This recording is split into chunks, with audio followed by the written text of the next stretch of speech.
பிஸ்மில்லாஹிர் ரஹ்மானுர் ரஹீம். அஸ்ஸலாமு அலைக்கும் வரஹ்மத்துல்லாஹி வபரகாத்துஹு.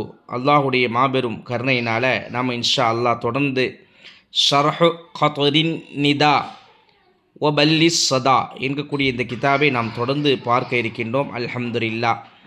இந்த கிதாபினுடைய முன்னுரையில் என்ன சொல்லப்பட்டிருக்கிறது என்கக்கூடிய இந்த விஷயத்தையும் நாம் இன்ஷா அல்லாஹ் பார்த்துட்டு அதற்கு பிறகு இந்த கிதாபினுடைய ஒவ்வொரு ஹர்ஃபுகளையும் வாசித்து அதனுடைய விளக்க உரையை இன்ஷா அல்லாஹ் நாம் சொல்லுவோம். அல்ஹம்துலில்லாஹ். இப்போ அந்த முகத்திமால என்ன சொல்லப்பட்டிருக்குதுங்கிறத நம்ம இன்ஷா அல்லாஹ் பார்ப்போம். நம்ம எல்லாருமே தெரிய வேண்டிய விஷயம் என்னன்னு சொன்னால், ஷர்ஹு கத்ரின் நதா வபல்லிஸ் சதா என்கக்கூடிய இந்த கிதாபை படிக்க போகிறோம். இந்த ஷர்ஹு கத்ரின் நிதா இதனுடைய அசல் கிதாபு மத்தன் சொல்லுவாங்க. மத்தன் அந்த மத்தனுக்கு பேர் கத்ரின் நதா வபல்லிஸ் சதா. ஷர்ஹு கத்ரின் நதா வபல்லிஸ் சதா. கத்ரின் நிதா அப்படின்னு சொன்னால் இடைவிடாமல் பேயக்கூடிய மலைத்துளிகள். கத்ரின் நிதானா இடைவிடாமல் பேயக்கூடிய மலை துளிகள் இதற்கு சொல்லுவாங்க. சரிங்களா?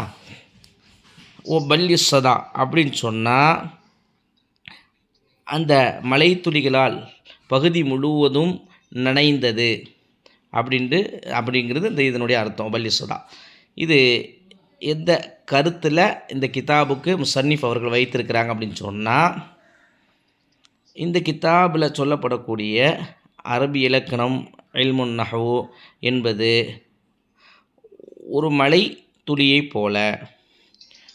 மலைத்துளி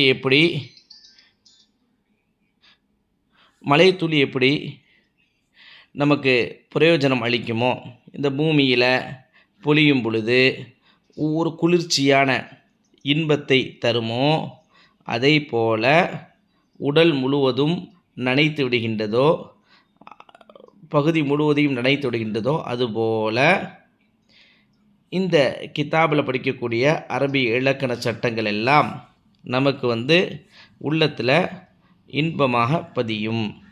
அதன் மூலம் நமக்கு அரபி மொழியில்